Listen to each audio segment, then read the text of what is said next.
Alhamdulillah, ashhadu an la ilaha illallah wahdahu la sharika lah, wa ashhadu anna Muhammadan abduhu wa rasuluhu.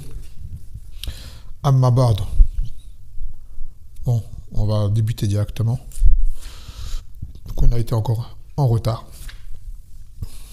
Dans la mashafa'al. On devait commencer à 50. Khair, Inch'Allah. اليوم سنخوض الحديث السابع والخمسين 57e hadith du kitab et qui est le 17e de ce chapitre. Toujours dans les afkar du sabah et du masa. يقول عن أبي مسعود البدري رضي الله عنه قال قال النبي صلى الله عليه وسلم من قرأ بالآيتين من آخر سورة البقرة في ليلة كفتاه متفق عليه.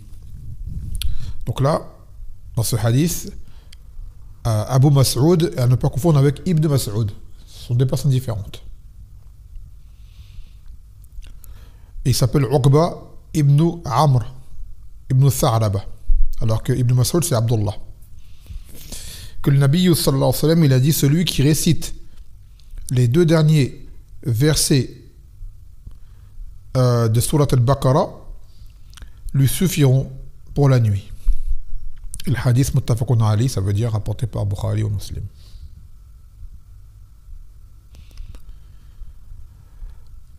Donc ces deux versets, beaucoup les connaissent, d'autres non. وقول الله عز وجل آمن الرسول بما أنزل إليه من ربه والمؤمنون كل آمن بالله وملائكته وكتبه ورسله لا نفرق بين أحد من رسله وقالوا سمعنا وأطعنا غفرانك ربنا وإليك المصير لا يكلف الله نفسا إلا وسعها لا ما كسبت ولا ما اكتسبت ربنا لا تؤاخذنا إن نسينا أو أخطأنا ربنا ولا تحمل علينا إصرا كما حملته على الذين من قبلنا ربنا ولا تحملنا ما لا طاقة لنا به واعف عنا واغفر لنا وارحمنا أنت مولانا فانصرنا على القوم الكافرين. Dans la traduction, ce serait que le messager ainsi que les croyants ont cru en ce qui leur a été révélé de leur Seigneur. Tous ont cru en Allah, en ses anges, en ses livres, en ses messagers, et nous ne différencions entre aucun de ces messagers. Ils ont dit, nous avons entendu et nous avons obéi. Et nous te demandons ton pardon. Notre Seigneur, et c'est vers toi qui est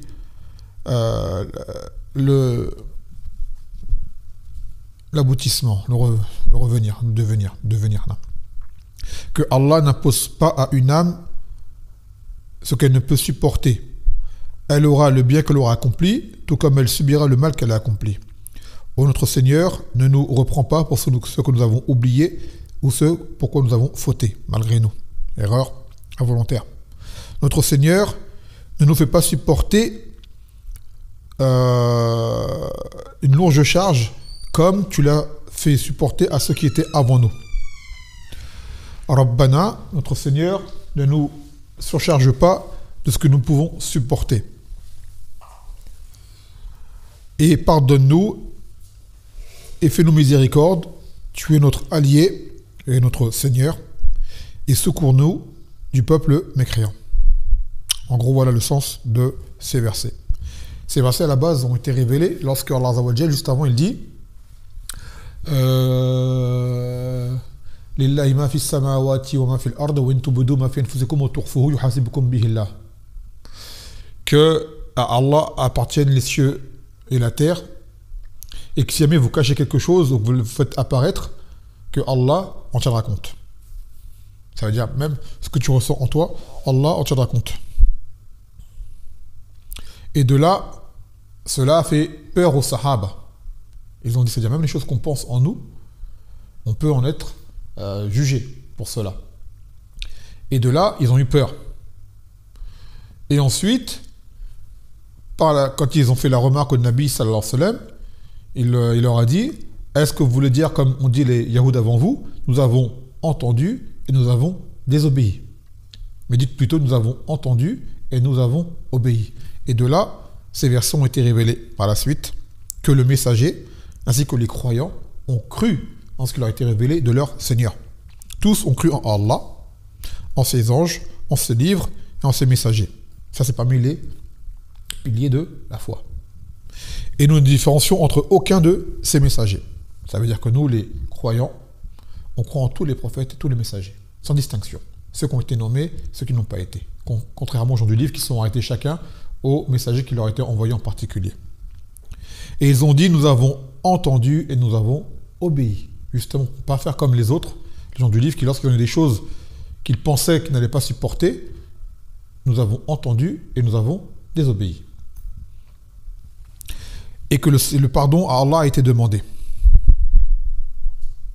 Et dans le Coran, Allah dit bien, ça c'est une chose importante, que Allah n'impose pas à une âme ce qu'elle ne peut supporter. Ça veut dire qu'en réalité, tout ce qui nous est imposé en religion est supportable. Et que chacun sera rétribué en fonction de ce qu'il a commis. Si c'est le bien, ça sera rétribué en bien. Et si c'est en mal, elle sera en mal. Hormis bien sûr quelqu'un qui fait tawbah. Et là, on demande à Allah Azza wa Jal de ne pas nous reprendre pour nos oublis qui peuvent arriver, l'être humain il oublie, ou les bavures, les fautes involontaires. Et on demande à Allah de ne pas nous imposer ce que l'on ne peut supporter. Et ça, c'est une caractéristique qui est importante, que même entre créatures, on doit faire preuve. Et en particulier, les gens qui ont des gens à leur charge, entre autres, tu vas le voir dans les couples, les hommes qui font abus de pouvoir et qui surchargent leurs épouses de ce qu'elles ne peuvent supporter. Malheureusement. Ça veut dire qu'ils ont certes l'autorité, mais elles ne sont pas leur propriété. Et cette autorité, quand tu n'as pas la hikmah, la sagesse, tu en abuses. L'être humain, il est comme ça, il dépasse ses limites. Allah, c'est pour ça qu'Allah dans le Coran, souvent il dit « Wa kana Allahu azizan hakima » que Allah était puissant et sage. Ça veut dire que quelqu'un qui est puissant, souvent il te fait peur.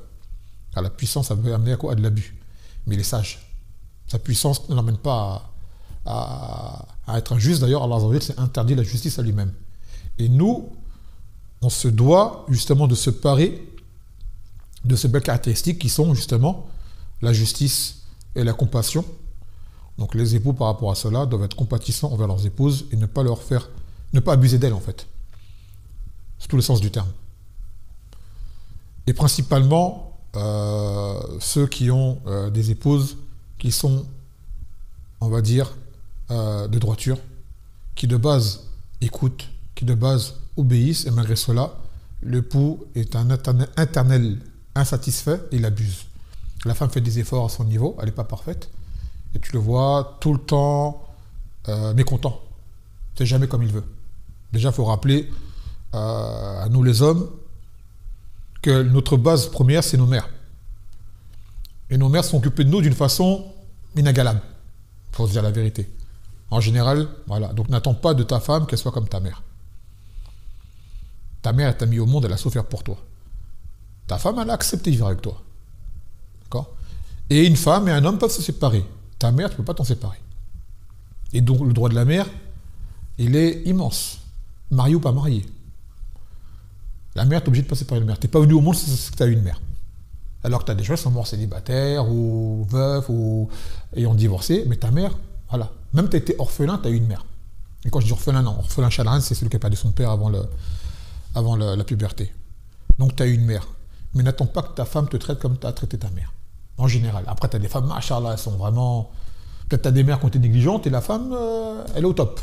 Mais on reste sur une base générale. N'attends pas que ta femme se tue pour toi comme aurait pu le faire ta mère. Et malheureusement, souvent, des femmes qui sont vraiment dévouées, eh ben, tu vois des époux qui n'arrivent pas à être eux-mêmes reconnaissants par cela, ils abusent de ces femmes-là. La femme, tu la vois, elle s'occupe bien des enfants. T'en as, elles ont été la cause que les enfants ont pris le Coran par cœur, faire des choses bien que l'homme n'aura pas pu faire. D'accord? Quand l'homme n'est pas là, il part travailler, il est occupé, la femme, elle tient bien les enfants, elle s'occupe d'eux, elle leur apprend tout presque à la maison. Elle s'occupe du foyer, ainsi de suite. Et malgré cela, tu vois, l'homme, il rentre, et il n'est pas content. Il n'y a pas ci, il n'y a pas ça, c'est pas comme ci, c'est pas comme ça. Ou on devient brutal, violent, violence gratuite. Et ça va à l'encontre de l'enseignement du Nabi sallallahu alayhi wa sallam. envers les épouses, car il a dit le meilleur entre nous, c'est celui qui est le meilleur avec ses épouses. Donc tout comme on voit que la valeur d'une femme peut apparaître à travers son époux, également, un homme, il sera parmi les meilleurs ou les pires, ça peut apparaître avec son épouse, comment il se comporte avec elle. Il faut bien dire, rappelle-toi que cette épouse que tu as, comporte-toi avec elle comme si demain tu avais une fille, tu aimerais trouver ton gendre se comporter avec ta fille. Et souvent, ce que tu fais, ça va se répercuter, tu vas le subir. Ça va revenir contre toi. Donc, la femme, dans l'islam, son hal, sa fragilité a déjà été expliquée dans les textes. Donc maintenant, l'homme, il est averti de cela. Il est averti de cela, donc il doit faire en conséquence, agir en conséquence. D'accord ? Si tu as une femme, tu vois, elle fait des efforts considérables. Elle se comporte bien avec toi. Elle te parle bien. Elle s'occupe de toi autant qu'elle peut. Même si c'est pas comme ta maman, d'accord ? Ben toi, rendu l'appareil.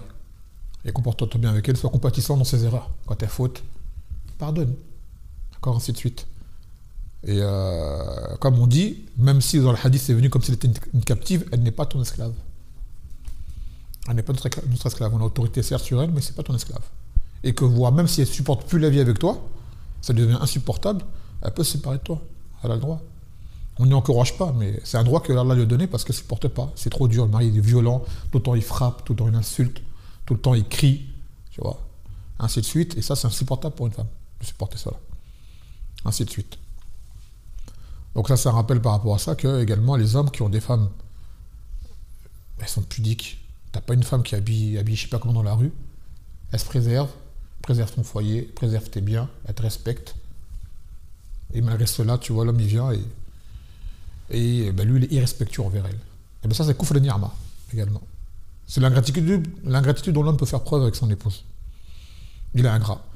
Et on répète souvent les versets qui parlent de cela. Dans le Coran, Allah a dit وَمَنْ يُبَدِّلْ نِعْمَةَ اللَّهِ مِنْ بَعْدِ مَا جَاءَتْهُ فَإِنَّ اللَّهَ شَدِيدُ الْعِقَابِ. Celui qui change un bienfait après que Allah lui ait donné, que Allah est dû en châtiment. Et souvent, hein, c'est pareil, hein, les frères qui ont des femmes qui sont précieuses,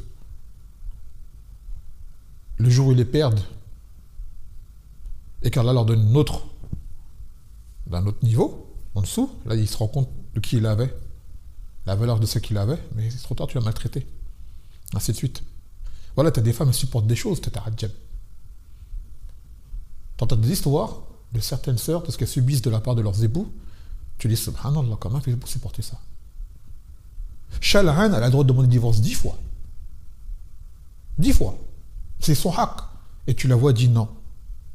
Un, elle tient son mari malgré tout, elle aime son mari. Deux, elle dit, j'ai peur pour me retrouver toute seule, avec les enfants. Ainsi de suite. C'est tous ceux qui n'ont pas de wali, qui n'ont personne, tu vois. Et elle dit, patiente, tu vois.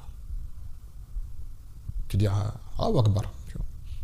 Après, c'est à tort ou à raison, des fois, voilà. C'est à tort ou à raison, mais pour te dire ce que certaines femmes elles endurent, t'en as, elles sont pendant des années avec des hommes qui les maltraitent, des années durant. Elles se plaignent pas. Tu vois, elles se plaignent pas. Et ça, ces femmes-là, elles ont un courage, il est incroyable. Et ça, c'est plus dur pour elles que pour l'homme.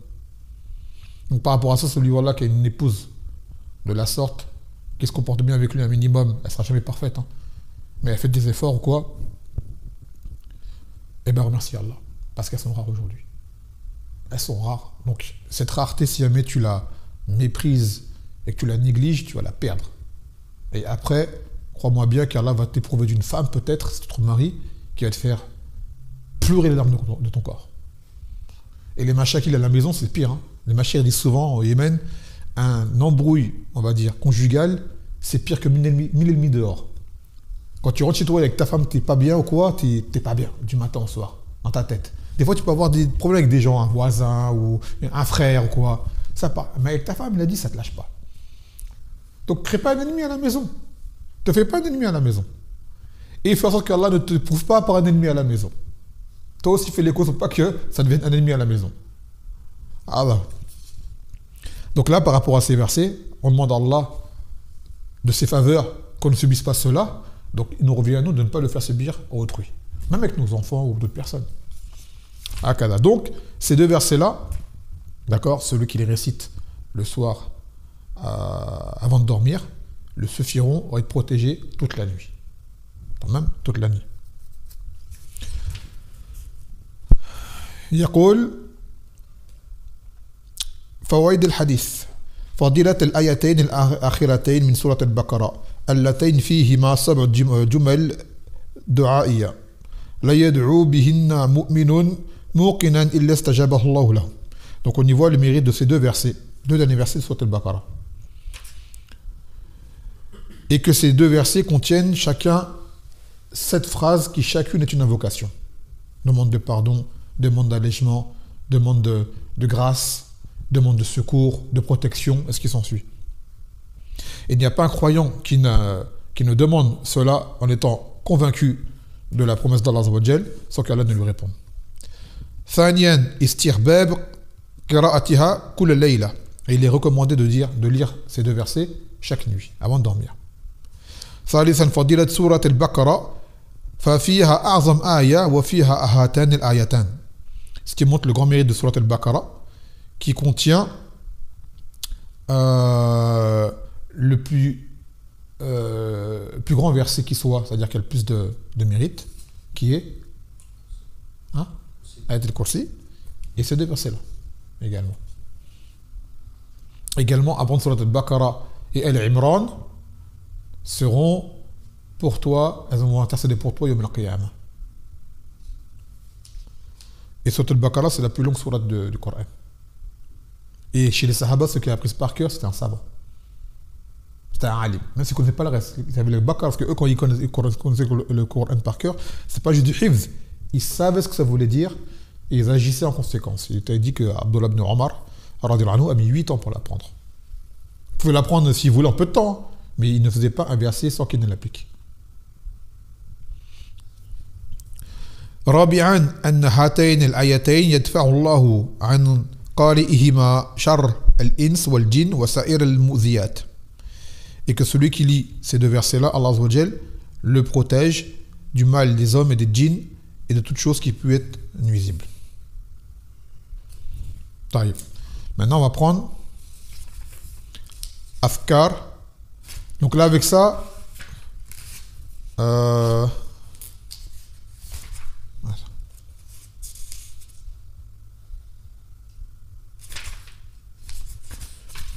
normalement, elle fait partie de Afkar al-Nawm.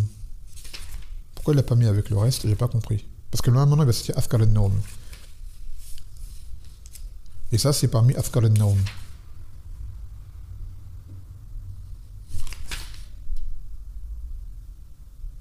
Parce que là, c'est pas le massa, c'est la nuit. Lui, comme si l'auteur avait voulu les mettre dans Afkar du massa. Et ce qui est connu, c'est que c'est avant de dormir. Parce qu'il a dit Fil Layla, la nuit. Et Layla, c'est après le massa. Donc maintenant, il va citer Afkar al-Nawm. Pareil, Afkar al-Nawm, les Afkar du sommeil avant de dormir, ils sont nombreux. Il a cité les plus importants. يقول عن أبي هريرة رضي الله عنه قال وكلني رسول الله صلى الله عليه وسلم بحفظ زكاة رمضان فأتاني آت فجعل يحث من الطعام فأخذته فقلت لا أرفعنك إلى رسول الله صلى الله عليه وسلم فقص الحديث فقال إذا أويت إلى فراشك فاقرأ آية الكرسي لن يزال معك من الله حافظ ولا يقربك شيطان حتى تصبح وقال النبي صلى الله عليه وسلم صدقك وهو كذوب ذلك أو ذاك الشيطان رواه البخاري. Donc ce hadith il est très connu. C'est Abu Huraira. Il dit que le Nabi sallallahu alayhi wa sallam avait chargé de garder, surveiller les zakawat. Je crois que c'est zakat al-fitr de Ramadan. Donc c'était principalement de la nourriture. C'était la nourriture en fait, tout simplement. Des dates, principalement des dates. Et qu'un homme est venu le voir, mais essayait d'en tirer une partie, s'en accaparer une partie. Abu Huraira l'a attrapé. D'accord? Il lui a dit, je vais te ramener au Nabi sallallahu alayhi wa sallam parce que tu veux lui prendre de cela. Il a dit, non, lâche-moi, je suis pauvre, ainsi de suite, j'ai une famille, s'il te plaît, lâche-moi, je ne reviendrai plus. Abu Huraira l'a laissé partir. Elle l'a eu, rahma envers lui, l'a laissé partir. Le lendemain, le Nabi sallallahu alayhi wa sallam lui a dit, il n'y a pas quelqu'un qui est venu te voir? Elle a dit, si. Un homme, il a fait ci, ça, il a dit, il va revenir. Après, plus tard, une autre nuit, Abu Huraira était encore gardien des zakawat, zakat al-fitr. l'homme est revenu. Abu Huraira a attrapé à nouveau.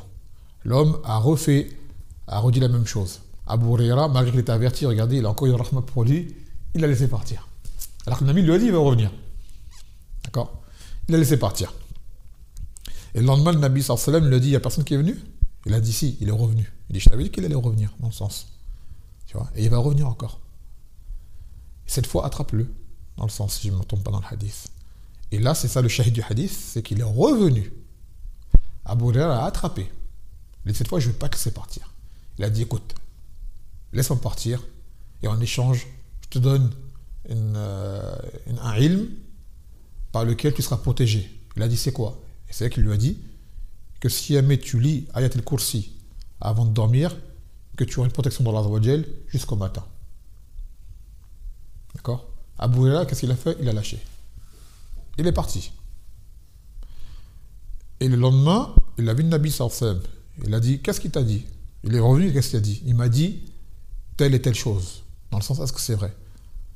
Il a dit vrai, mais c'est un menteur.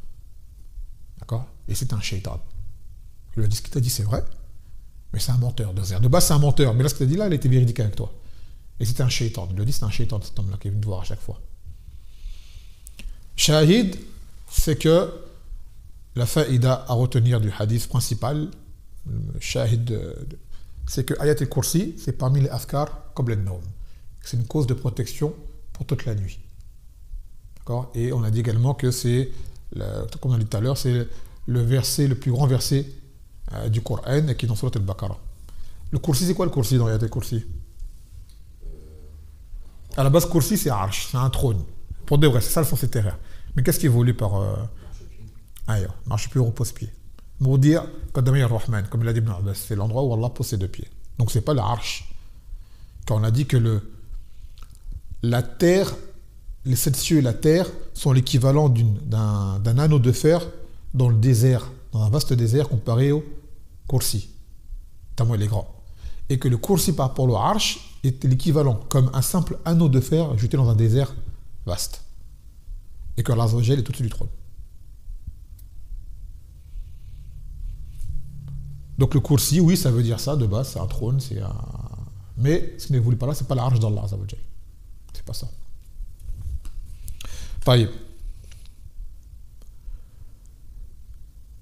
Donc là, bon, on raconte le hadith, on a expliqué un petit peu, on a fait un sharh ijmali par rapport à ça. Donc on va prendre directement les fawaïd du hadith. Et également, Ayat al-Kursi, c'est parmi l'afkar de quoi? À quel moment également on a pris un hadith qui cite qu'on peut la réciter? Après le salawat. Et certains ont mis également Ayat al-Kursi. Et les ulama, ils voient que ça peut être parmi les afkar du masah et du sabah. Et les ulama disent que ça aussi tu peux réciter pour le matin ou la fin de journée. يقول فوائد الحديث فضل آية الكرسي وأن قراءتها عند النوم حرز من الشياطين. Donc ça montre le mérite de réciter ce verset et que celui qui le fait avant de dormir, et à la base c'est même pas la sieste, c'est le sommeil de nuit nocturne, parce qu'il a dit la yaqrabuka shaytan hatta tusbiha, que aucun shaytan ne va t'approcher jusqu'à ce que tu rentres dans la matinée. Donc c'est pas juste pour ça, c'est le zikra et les khos, parce que tu as des afkars qui sont pour le nom, le sommeil de façon générale, et certains sont propres à la nuit avant de dormir, dont celui-ci. Donc celui qui récite Ayat al-Kursi, que le shaytan ne l'approchera pas durant la nuit. ثانيا جواز التوكيل في حفظ زكاة الفطر وتفرقتها كذا وجواز جمعها قبل ليلة الفطر ولو قبل وقتها بأكثر من يومين ولكن لا تخرج إلا في وقتها يوم العيد أو قبله بيوم أو يومين. Donc là on y voit que il est permis de rassembler les zakawat, le fitr, parce qu'à la base, zakat al-fitr, à quel moment tu la sors? Ouais, c'est-à-dire à peu près 2 jours. De base, les hadiths sont venus, c'est à partir du Maghreb jusqu'à avant. Alors. Et bien là, ce hadith-là, ça prouve qu'on peut le garder même quelques jours avant, parce qu'il a dit, ça c'est pas arrivé en une nuit, ça arrive en plusieurs nuits. D'accord? Donc ça, c'est parmi les preuves que la zakat al-fitr, tu peux la sortir 1 ou 2 jours avant. Pour qu'elle soit entreposée quelque part. Là, c'est le gouverneur qui l'a distribuée par la suite. Il était dit qu'Ibn Omar le faisait également. Il sortait zakat al-fitr, un ou deux jours avant. ثالثا أن من وكل على حفظ شيء أو تؤمن على مال إنه لا يجوز له أن يتصرف فيه أو يعطي منه أحدا إلا بإذن صاحب المال. Tout comme celui à qui il était confié de garder une chose, ça veut dire qu'on lui fait confiance, c'est une amana qui est chez lui, il n'a pas le droit de s'en servir ou de donner à quiconque sans la permission du propriétaire. Et tu vois beaucoup de jam'ayat, associations aujourd'hui font ça. Tu leur donnes de l'argent pour zakat, oui, ils servent de l'argent. Tu vois, l'argent il ne va pas là où tu crois. Dans beaucoup de cas, ils donnent un peu aux gens et le reste ils gardent pour eux ou dans leurs intérêts. Faire attention aux associations. Très attention à ça. Et là, c'était pas l'association, là c'était le gouverneur. Donc c'est pas pareil. رابعا لا يجوز تصديق الجن والشياطين فيما يخبرون به لأن من شأنهم الكذب ولأنهم عالم الغائب عنها والاستعانة بهم محرمة ووسيلة من وسائل الشرك ولو في المباحات et qu'il n'est pas permis de croire les djinns et les shayatin de ce dont ils informent car à la base chez eux c'est le mensonge. Ce sont des créatures, je dis alim c'est alam, je vais me tromper, j'ai mal lu. Ce sont des créatures du monde invisible. Tu ne sais pas si c'est la vérité ou s'ils sont véridiques ou s'ils mentent. Tu ne peux pas vérifier. Et la base chez eux, chez les djinns, c'est le mal. Plus de mal chez eux que de bien. Donc il n'est pas permis de leur demander de l'aide. Même si c'est un djinn musulman, la tasta'in bih. Car ça c'est un beb qui t'ouvre, qui t'amène vers le shirk. Cheikh Moukbil, il a une fatwa, il le permet. D'accord? Cette fatwa-là, c'est un ijtihad de sa part, et même si tout l'eb, ils ne sont pas d'accord avec lui. Je crois même Cheikh al-Islam aussi, une fatwa, tu vois. Et il ne faut pas prendre non plus le cas avec Suleiman, qui avait des shayatines qui travaillaient pour lui. Ça, c'est Allah qui les avait mis sous son contrôle. Ça, c'est propre à Suleiman. Nous, on n'a pas à faire cela. Donc, tu ne sers pas de djinn ou des shayatines, ou même des djinns musulmans, pour quoi que ce soit. Car tu ne sais pas qui il est. Donc, il ne faut pas les croire quand ils parlent. Et aussi, ça, c'est également un rod qui se fait à beaucoup de gens qui font ruqya, qui disent je parle avec le djinn. Et qu'est-ce qu'on sait qui dit la vérité? Tu n'as aucune preuve. Et ça pareil, c'est pas parmi les tubuqat shar'iyya dans la ruqya, de parler avec le djinn. Il peut te parler, il peut dire ce qu'il veut, hein. Tu n'as aucune preuve de ce qu'il te dit. Aucune preuve. Et toi, tu n'es pas là pour parler avec lui. Tu es là pour, bismillah ta'ala, guérir la personne et tenter de le faire sortir. Bismillah ta'ala.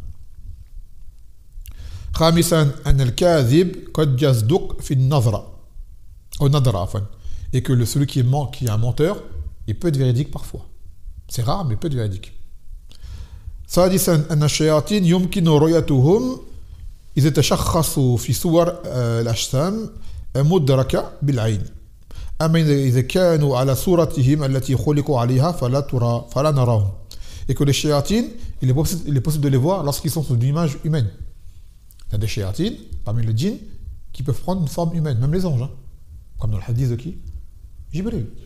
Donc, un malak peut avoir une apparence humaine. Si tu en as vu, tu ne le sais pas. Et les shayatines, pareil. Tout comme tu as des shayatines chez les hommes. C'est un homme et c'est un shaytan. C'est l'être humain. Mais c'est un shaytan. Tu as les shayatines chez les djinns et chez les hommes. Et un djinn peut prendre une apparence humaine. Comme ce fut le cas avec Abu Huraira.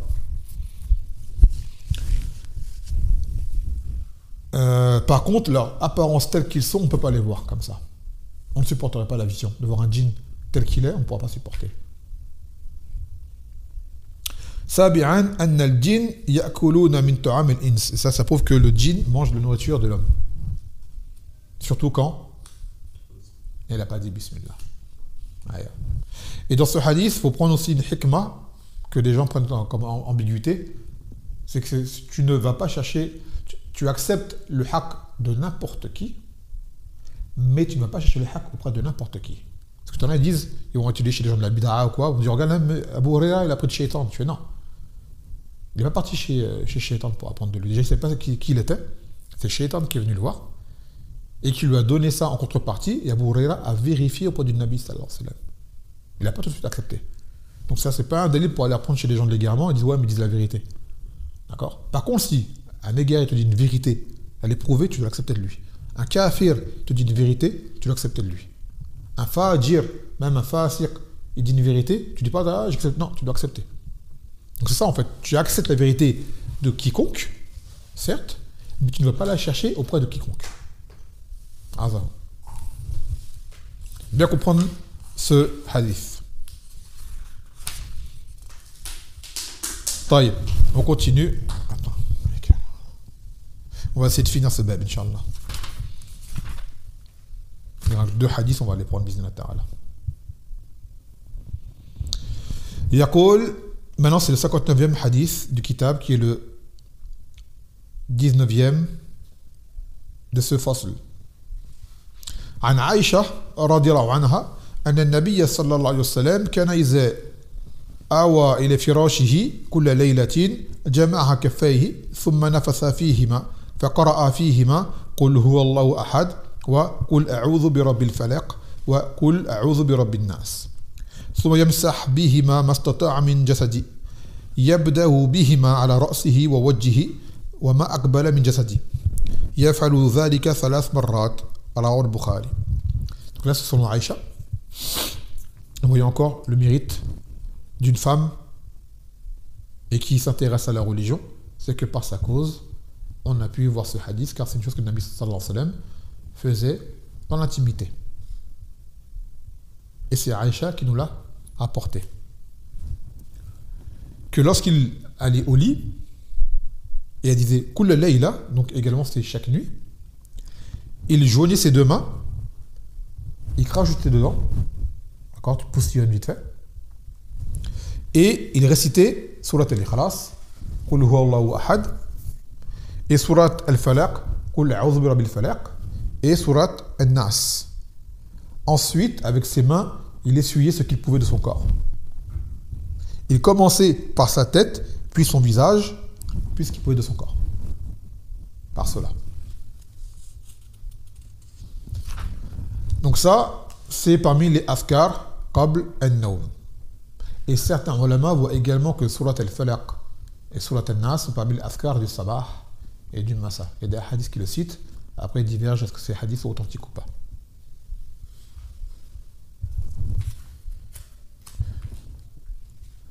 Donc là où maintenant il y a eu une confusion, c'est lorsqu'il dit il faisait cela 3 fois. Qu'est-ce qu'il faisait 3 fois? T'en as, ils disent il récitait les 3 sourates, puis essuyait le corps. Une fois. Il recommence, il récite, puis 2 fois, il essuyait le corps. Puis 3 fois. Voilà. Et d'autres disaient non. Il restait 3 fois, puis s'essuyait le corps. D'autres disent non, il restait, puis s'essuyait 3 fois le corps. Parce que le hadith, il ne précise pas. Donc c'est une divergence qui est large. D'accord? Mais ce qui apparaît comme Allah alam, c'est qu'il le faisait une fois, il récite, puis il s'essuie, puis il récite, puis il s'essuie, puis il récite, puis il s'essuie. Moi, c'est comme ça que je le vois. Allah alam. Mais c'est vrai que quelqu'un qui ferait différemment, tu peux pas vraiment. On peut le comprendre comme ça également. C'est un wajh du hadith. Et c'est sur ce hadith que certains savants permettent de lire dans une bouteille pour la ruqya. De lire dans une bouteille pour qu'ensuite une personne malade en boive pour savoir guérir. C'est un ijtihad. Car à la base, dans la sunna en soi, on n'a pas de hadith qui disent que le Nabi sallallahu alayhi wa sallam a fait cela. Mais plein de ulama disent ça a été testé, ça a été vu, ça a été expérimenté, et ils se basent et disent que ça ressemble à cette façon de faire. Le fait d'humecter les mains et après de. Voilà. Donc, il y a des ulama qui disent c'est permis, et d'autres qui disent c'est pas sunnah de faire cela. Allahu ta'ala. Dans le domaine de la ruqya, il y a plein de choses, il n'y a pas de dalil à la base. Enfin, attention à ça. Plein de choses que des ruqas ils font, il n'y a pas de preuve. C'est juste qu'on a testé, on a expérimenté. Mais l'expérience et le test peuvent t'emmener à des choses qui peuvent te sortir de la sunna malgré tout. Surtout que ça, c'est tawqifi, c'est basé sur un dalil à la base. Les choses, c'est pas de la tête. Le monde de l'invisible, c'est pas de la tête. Et comme on l'a dit tout à l'heure, les djinns sont des menteurs. Ils sont des menteurs, les djinns.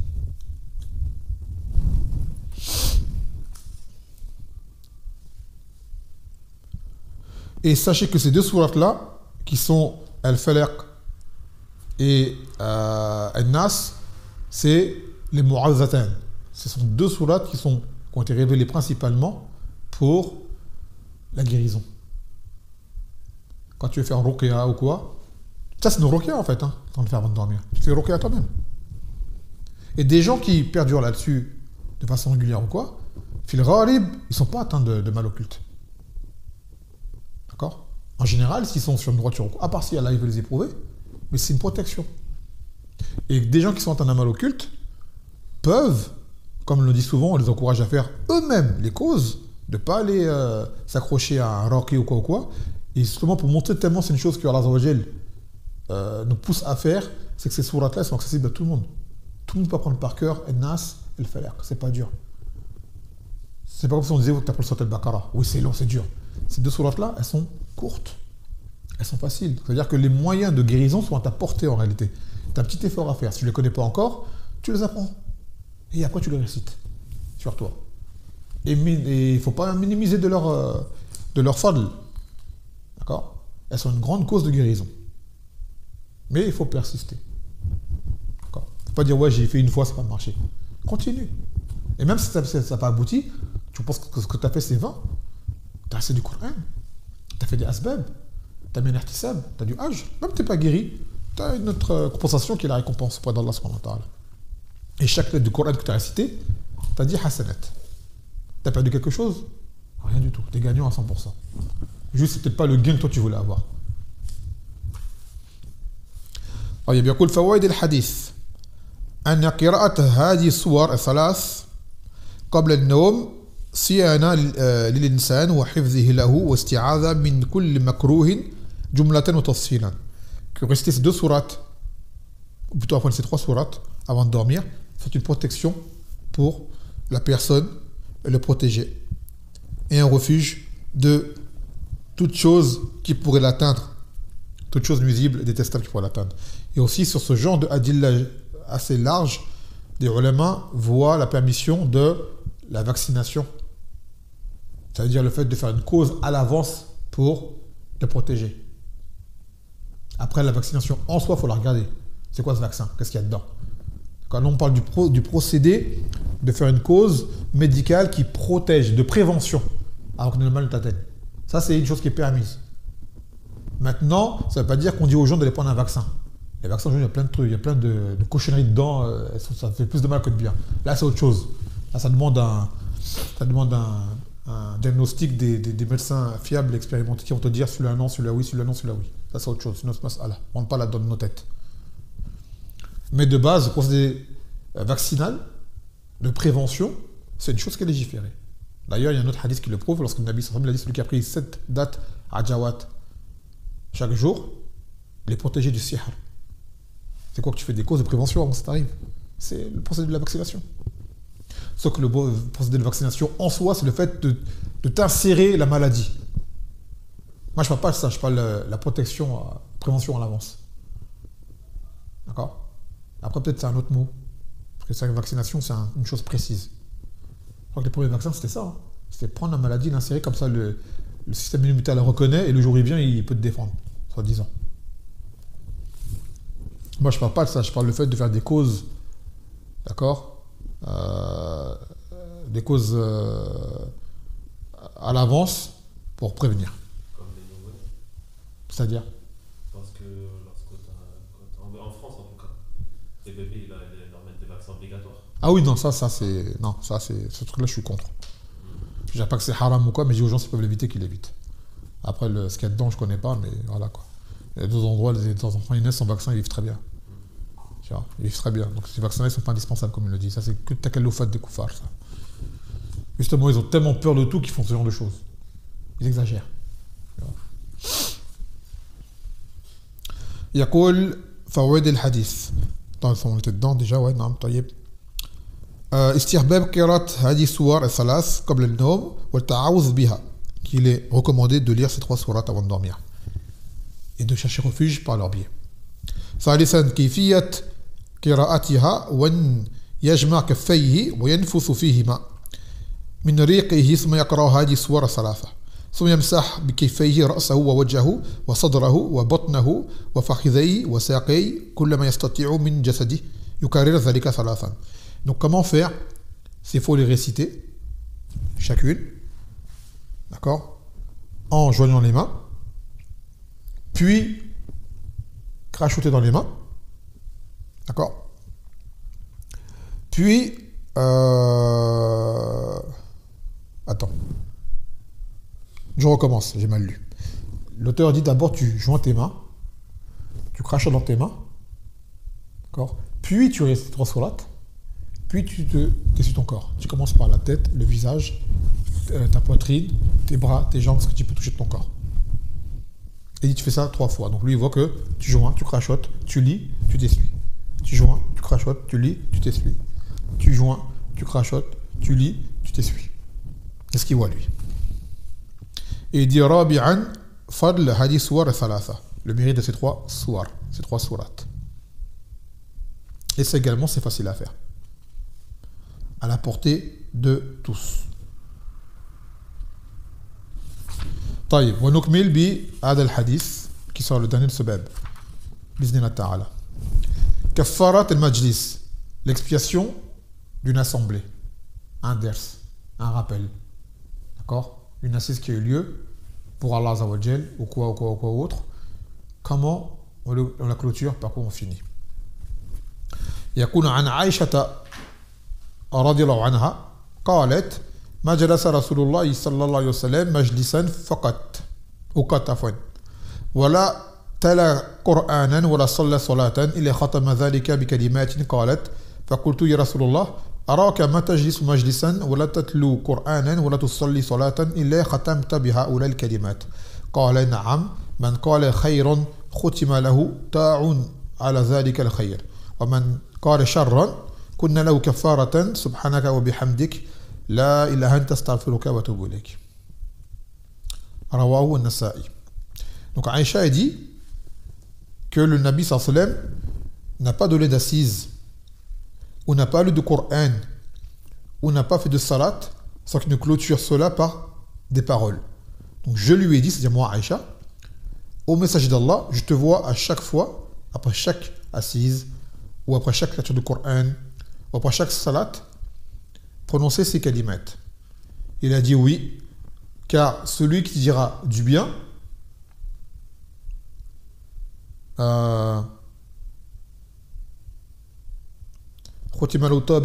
dit quoi tout à l'heure, je ne sais même pas si j'ai bien lu. Que si Ami prononce ces paroles-là, elles vont ancrer le bien en lui du bien qu'il a dit. Ce bien sera scellé en lui. Ce qu'il a dit comme bien, ces paroles-là vont permettre que le bien soit conservé en lui.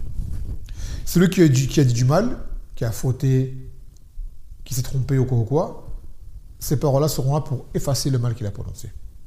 Et après il a dit c'est quoi? Subhanaka wa bihamdik, la ilaha illa anta astaghfiruka wa atubu ilayk. Donc Subhanaka, on a expliqué c'est quoi le tasbih. Quand on dit Subhanallah, ça veut dire quoi? Le tasbih, c'est quoi le sens du tasbih? C'est trop vague. Le zikr. Oui, c'est du zikr, mais ça veut dire quoi le tasbih en soi? Ça veut dire quoi? Oui, ça veut dire quoi? Ah, le sens. Oui, ça veut dire quoi? Gloire à Allah. Gloire et pureté à Allah. Pureté de quoi? Toute chose. Non, c'est pas toute chose. Tu le purifies certes, mais de quoi en particulier? À la base, gloire, là, c'est vrai. Pureté Allah, là, c'est vrai. Mais tasbih en soi, il a un sens plus particulier. C'est le fait de purifier Allah de tout manque, de tout défaut, d'attributs de faiblesse et de ressemblance à sa créature. Donc oui, c'est une glorification en soi. Mais quand on dit glorifier, c'est large. Quand tu dis Alhamdulillah, c'est une glorification aussi. Quand tu dis Allah Akbar, c'est une glorification aussi. Mais elle veut dire quoi en particulier? C'est ça que ça veut dire. Ça, on l'a répété plusieurs fois. Wa bihamdik, et par ta louange. La ilaha illa anta. Nulle divinité en droit de t'adorer en dehors de toi. Astaghfiruk wa atubu ilayk. Je te demande pardon et je me repens à toi. Donc souvent qu'on finit un ders, on prononce cela. Ou une assise entre gens où Allah Azza wa Jalla a été évoqué, on prononce cela. On y voit également que ce zikr, on le prononce quand on lit du Coran. Tu prononces cela quand tu as fini. C'est une chose qu'on oublie beaucoup. Moi, le premier. Et c'est également, d'après ce hadith, c'est aussi parmi les askar, salawat. Après la salat, tu le dis. Et ça également, c'est des choses, on oublie, on le fait pas. Tu vois. Et je vous le dis, moi le premier, par rapport à ça. On fait d'autres askar, mais celui-ci, je sais que c'est là, en fait, quand je vous le lis avec vous, c'est un rappel pour moi. C'est un tambih pour moi. Pour dire tant de choses que l'on connaît, qu'on a lu, qu'on a appris, mais qui sont sorties de nos têtes. Alors, c'est seulement tout ce qu'on avait entendu et lu, mémorisé avec nous, oh, subhanallah. Mais voilà. Rabbana la tu'akhizna in nasina aw akhta'na. Comme on l'a dit tout à l'heure, notre Seigneur ne nous reprend pas parce que nous avons oublié. On a oublié tellement de choses. Des choses oubliées parce qu'on ne les a pas révisées. Et des choses oubliées parce que notre vie nous a fait oublier. Et des choses oubliées par rapport à nos péchés, parce que les péchés font oublier le ilm. Et ainsi de suite. Et des choses qui sont oubliées parce que tu ne les as pas appliquées. Quand tu n'appliques pas, ça sort de ta tête. Et des choses oubliées parce que tu n'y as pas porté attention. Plein de causes qui font oublier. Et l'oubli, justement, Allah il y a un exemple. C'est une sifat dont il est exemple. Il n'oublie pas Allah. Que ton Seigneur n'oublie pas. Mais l'oubli qu'on attribue à Allah, comme ça aujourd'hui on t'oublie, c'est quel oubli? C'est on te délaisse. Aime avoir une connaissance, puis après que celle-ci se dissipe, ça non. Allah il y a un exemple, justement. Et maintenant, l'être humain, on est exposé à cela matin et soir. Des fois, on dit une chose le matin, une heure après, on se dit quoi? Je ne sais même pas ce que tu m'as dit. Tu as oublié. Tu as dit oublié. Une heure après, même pas une heure avant, peu de temps avant. J'ai dit quoi là? T'as entendu? Oui. J'ai dit quoi? Je dis pas, j'ai oublié. Subhanallah. Ça arrive tellement souvent. La faculté de la mémoire intense, c'est pas donné à tout le monde. T'as les gens qui mémorisent, masha'Allah. Les sahaba, mémorisaient, ils entendaient une fois une sourate, tout de suite ils la retenaient. Regarde les hadiths qu'ils ont retenu de Nabi sallallahu alayhi wa sallam. Ils ont entendu une fois dire une chose. Ils l'ont retenu. Et au début, Abu Huraira, qui est le plus grand des rapporteurs,